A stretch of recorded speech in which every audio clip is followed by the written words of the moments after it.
നിങ്ങളുടെ ഇഷ്ട പരമ്പരകൾ എക്സ്ക്ലൂസീവായി സൺ നെക്സ്റ്റ് ആപ്പിലൂടെ തികച്ചും ഫ്രീ ആയി ഇപ്പോഴേ ആപ്പ് ഡൗൺലോഡ് ചെയ്യൂ. മൈഥിലിയോട് തുറന്നു പറയണം. ഏതായാലും ഇത്തവണത്തെ കച്ചവടത്തിൽ സുഗുണന് അജയനിൽ നിന്നും കാര്യമായി ഒന്നും തടയാൻ പോകുന്നില്ല. വിഷം വാങ്ങാൻ പോലും അവന്റെ കയ്യിൽ 5 നയാ പൈസ ഇല്ല. പിന്നെ എങ്ങനെയാ ലക്ഷങ്ങൾ തരുന്നത്? അതിനെനിക്ക് ലക്ഷങ്ങൾ കിട്ടും. നിങ്ങളോടാരാ പറഞ്ഞത്? ഇതൊക്കെ ആരെങ്കിലും പറയണോ സുഗുണ? പൂച്ച പാല് കുടിക്കുന്ന വിവരം പൂച്ച മാത്രം അറിയില്ല. എല്ലാം ഞങ്ങൾക്ക് അറിയാം.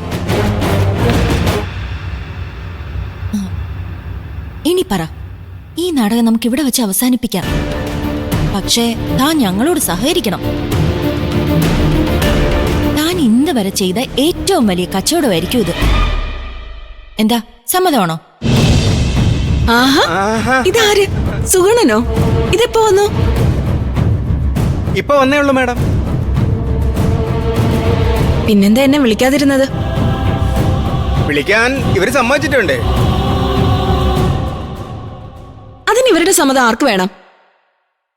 ഇവരെന്നെ വഴി തടഞ്ഞിർത്തി മാഡം. എന്നിട്ട് പറയുവാ. എന്തു പറഞ്ഞു? അത് ഞാൻ പറയില്ല മാഡം. അതെന്താ? ഞാൻ ദൈവത്തെ പോലെ കാണുന്ന മേഡത്തെ പോലെ നല്ല സ്ത്രീയോട് അതെനിക്ക് പറയാൻ പറ്റില്ല. അങ്ങനെ പറഞ്ഞ പറ്റില്ല. താനത് പറഞ്ഞേ പറ്റൂ.